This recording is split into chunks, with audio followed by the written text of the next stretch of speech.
So ayan mga kadrama-rama, alam ko pong inaabangan nyo po no, yung next na mangyayari po dito sa Abot Kami na Pangarap dahil sobrang nakaka-tense na nga po no, tsaka nakaka-excite na nga din po talaga yung every episode na pinapakita ni Director dito sa Abot Kami na Pangarap dahil alam naman po talaga natin mga kadrama no, na itong si Doc Kim at saka itong si Annalyn ay nagpunta nga po talaga doon kay Doc Carlos dahil talagang may nakukutuban po sila na mayroon talagang kinalaman itong si Doc Carlos kasi nung time na kinonfront ni Lynette itong si Morgana kung may kinalaman ba siya, tsaka tinanong din talaga nila Giselle at saka nila Lynette yung mga tauhan ni Doc Carlos nung nagpunta doon sa kanyang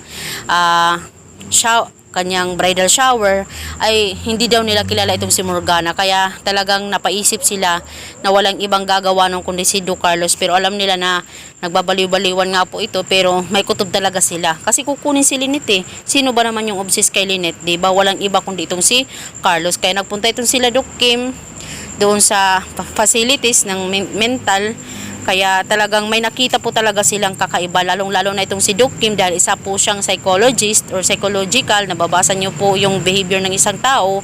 Kasi nung time na yun na parang naanuhan ata ng tubig itong si Doc Benitez, tapos biglang nag-iba yung behavior niya, na mag-iingat kayo mga ganyan, diba? Talagang nakita ni Doc Kim na may something talaga sa kanya.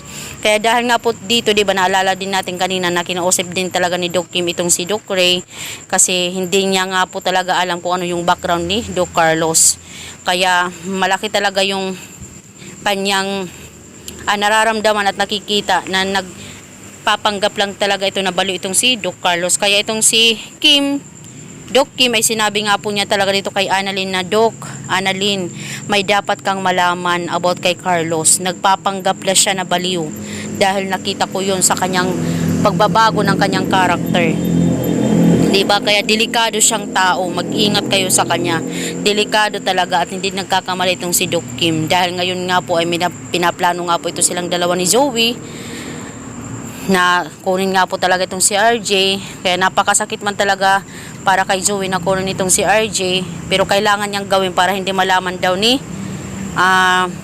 RJ yung katotohanan. Pero siguro ititwist din talaga yun ni Director na si pa rin, si Zoe pa rin niya magliligtas sa kanyang daddy RJ, diba? Hihingi na lang siya ng tawad, sabihin na lang niya na hindi siya anak, diba?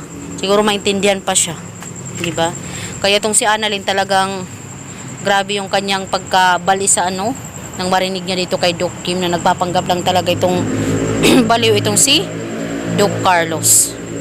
Sana nga po talaga mga kadrama ay matuldukan talaga nila yung pagpapanggap ni Doc Carlos kasi delikado talaga siya para talaga malaman nila yung katotohanan. Syempre, dahil nga po sa mapira si Doc Carlos, sinusulan niya nga po yung mga tauhan niya doon sa loob, kahit nga po yung nangyari kay Doc Lyndon ay talagang kagagawan din talaga niya.